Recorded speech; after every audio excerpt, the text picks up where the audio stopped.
Бұл видео спред жайында болады. Спред дегеніміз не? Ол саудаға қалай әсер етеді? Сол жайында қысқаша айтып өтейін. Мысалы, мына жерде екі баға тұр, біреу астындағы көк сызықпен, бұл бит деп аталады, төменгі баға. Үстіндегі мына қызылмен тұрған ол асық бағасы деп аталады. Так, кіші таймфреймге қояйық, анығырақ көріну үшін. Міне мысал үшін мына жерде баға екеуінің арасындағы баға $28. Мына жерден көруге болады. Так, міне көрсетіп тұр қандай не екендігін, екеуінің арасындағы айырмашылықты. Так, мысал үшін сіз егер төмен қарай ашсаңыз, селлға кіретін болсаңыз, сатып жіберсеңіз, онда сіздің сделкаңыз мына төменгі бағамен ашылады. Егер лонг ашсаңыз позицияны, онда мына жоғарғы асық бағасымен ашылады. Мына екеуінің арасындағы айырмашылық, осы екеуінің арасы спред деп аталады. Бұл енді әр брокерде әрқалай. Егер скальпинг жасайтын адамдар болса, скальперлік стратегиямен жұмыс істейтіндер, онда мынандай үлкен спред оларға саудасына тікелей әсер етеді. Мысалы үшін ашқан кезде кез келген сіздің ашқан позицияңыз төмен қарай болсын, жоғары қарай болсын, алғашында ашыла сағанда минуспен ашылады. Ол жаңағы түсінікті, мына бағаның әсерінен екеуінің арасындағы айырмашылықтан болады. Мысалы, лонг аштыңыз қызылмен, пока ашқан жеріңізді мына астыңғы линия келіп, бит бағасы жауып болғанша минуста болады. Одан кейін барып жоғары кететін болса, сонда ғана плюсқа шығасыз. Егер төмен қарай ашсаңыз салға, онда мына астыңғымен ашылады да, үстіңгі мына асық баға оны перекрывать етіп жауып болғанша ашқан сделкаңыз минуста болады. Енді ол скальперлерге өте тиімсіз, өйткені олардың өзінің ұстайтыны бірнеше ғана пункт, сондықтан мынандай үлкен айырмашылықпен ашқан оларға тиімсіз. Көп жағдайда минусқа кетуі мүмкін осы спредтің кесірінен. Одан кейін жаңағы брокердің ұстайтын комиссиясы бар. Комиссия енді бұған тікелей байланысты емес спредке. Бірақ жаңағы фиксированный комиссия деген счеттар болады. Мысал үшін фиксированный спред деген. Ол жерде комиссия ұстамайды. Мысал үшін жаңағы комиссия ұстайтын счеттарда спред аздау болады да, ол жаңағы за счет комиссия өздерінің брокер пайдасын көреді комиссияның арқасында. Ал жаңағы комиссия ұстамайтын счеттар болады. Комиссия ұстамайды, бірақ мына спредіңіз фиксированный болады. Ол жерде фиксированный спред болғаннан кейін ол жаңағы новости ма, қай кез болсын, жаңағы овернайт дейді, түнде ауысады, бір күннен бір күнге ауысқан кез, жаңағы жаңалықтар шыққан кезде, волатильность көбейген кезде, ол кезде мына спред ешқашан өзгермейді. Бір фиксированный спредпен тұрады, бірақ арақашықтығы үлкен болады. Сол спредтің арасындағы разницаның арқасынан брокерлер өзінің пайдасын көреді. Так, основной осы. Соның кейін жаңағы кешегі айтып кеткен жаңағы лимитный ордерлерді бұл қалай ашып жабады, сол жайында айтып өтейік. Мысалы үшін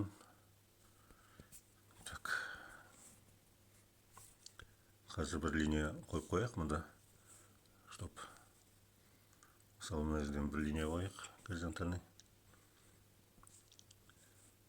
Мына жерден жоғары жағынан бір линия қойып қояйық. Так, мысалы сіз бай лимитті қойып қойдыңыз дейік.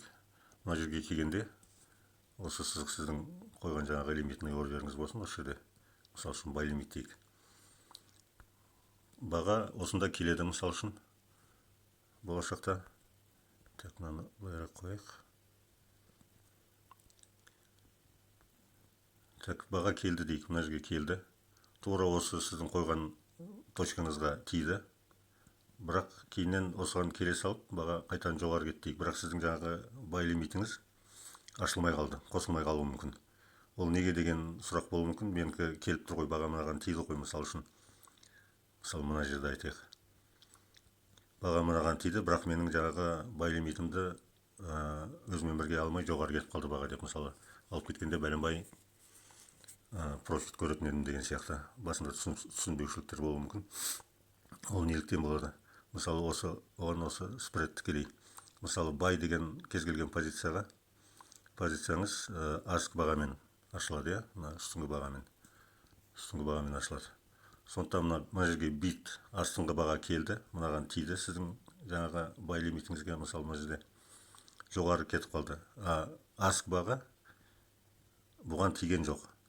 Ол енді жоғарыға бай болғаннан кейін, аскпен ашылатын болғаннан кейін, жаңағы астыңғы баға тигенмен үстіңгі баға бұл жерге жетпей қалды. Мысалы астыңғы бағаңыз мында келді, үстіңгі баға жетпей қалды мына жерден. Қайтадан жоғары кетті дейік. Сіздің жаңағы қойып қойған ордеріңіз бай лимит ашылмай қалады. Сондай әсер бар. Одан кейін жаңағы мынаны былай жоғары қояйық. Мысалы мына жерден сел лимитке төмен қарай кірем дедіңіз, мына үстіңгі горизонтальный линияны қойып қойдым ғой қазір міне. Мынау. Осыған келгенде төмен қарай ашылсын деп сел лимит қойып қойдыңыз дейік. Баға келеді да бұл жерге, бірақ сіздің жаңағы бағаңызға жетпейді. Так, сел лимит емес екен, кешірім өтінемін, мына жерде қателесіп кеттім. Мысалы мына жерден сіз бай стоп қойдыңыз дейік. Мына жерден бай стоп. Баға мында келеді да, мынаны активировать етіп, ары қарай жоғары кетеді деп, содан пайда көрем деп мысал үшін. Бұндай жағдайда да баға жетпей тұрып керісінше ашылуы мүмкін. Мысалы баға келеді. Мына жерде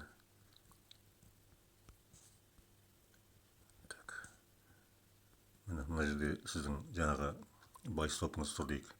Баға жоғары кеткенде ашылып, ары қарай ілесіп кету үшін.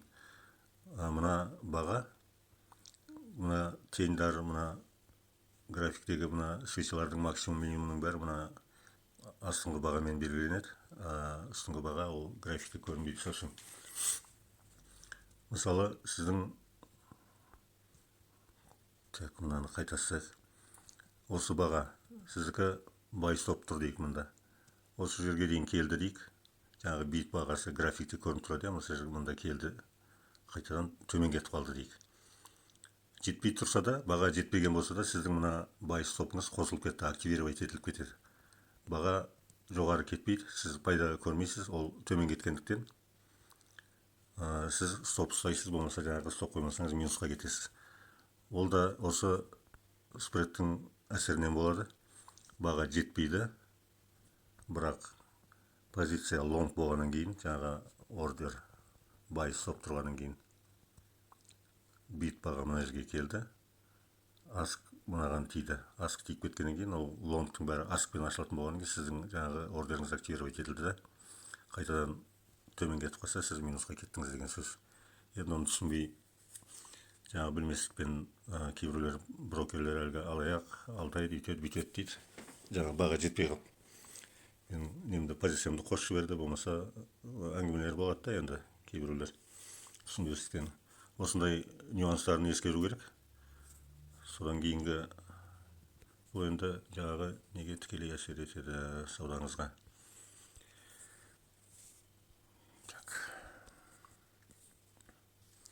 Так, ендігі келесі айтатыны, мысал үшін бұл жаңағы лимитный ордерлерге әсері қандай болады, сол жайында болды.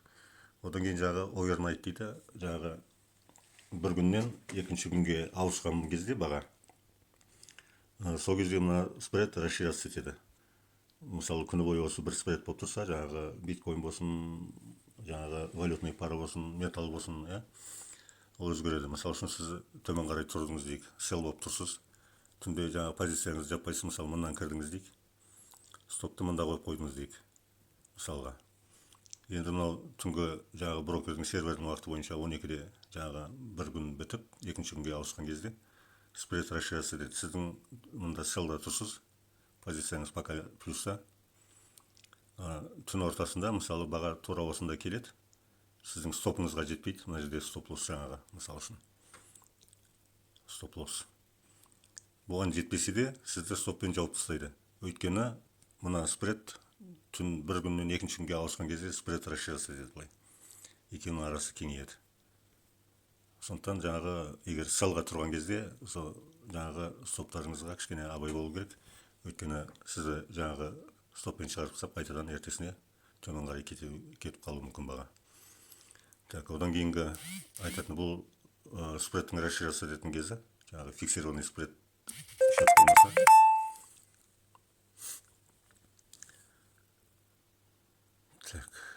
кедергі жасап кетті. Так, фиксированный спредпен ашылған счет болса, онда ешқандай әсер етпейді. Мынандай плавающий спред болса, сол түн ортасында бұл жаңағы кеңейеді екеуінің арасы. Соның кейін жаңағы волатильность көбейген кезде, жаңалықтар кезінде, мысалы жаңағы өте маңызды жаңалықтар кезінде осы спред жаңағы кеңейеді да екі арасы жаңағы саудаға кедергі келтіреді. Стопыңызды выбивать етіп тастауы мүмкін. Жаңағы лонгқа кірейін десеңіз, сіз мысалы үшін баға мында тұр, осынан кірдім десеңіз, сізді мына жақтан жоғарыдан ашып тастауы мүмкін. Мысалы жаңағы жаңалықтар кезінде баға осында тұр дейік, жаңалық болып жатыр дейік. Сіз осы жерден кірдім деп басасыз байды, бірақ сіздің сделкаңыз мына жоғарыдан ашылып кетуі мүмкін. Өйткені спред арасы кеңейеді, расширяться етеді. Одан кейін сіздің мына бидіңіз барып оны жауып плюсқа шығып болғанша жоғары қарай бірталай уақыт кетеді. Одан кейін оған жетіп барып қайтадан кетуі мүмкін, жаңағы плюсқа шыға алмай қалуыңыз мүмкін. Сондай. Содан кейін жаңағы стопты айттым, стоп деген сол жаңағы кез келген уақытта, мысалы, ол жаңағы волатильность көбейгенде, бір күннен екінші күнге ауысқан кезде расширяться етіп қана қоймай, жай уақытта да әсер етуі мүмкін. Мысалы үшін мына жерге стоп қойдыңыз дейік, селға кірдіңіз, баға төмен кетеді деп. Енді мына жерге дейін ғана келеді да, баға осында кеп қайтадан төмен кетті дейік. Сіздің стопыңызға жеткен жоқ, бірақ за счет спреда сізді мына стоп лоссыңызды выбивать етіп тастайды. Осындай ұсақ-түйек нюанстары бар.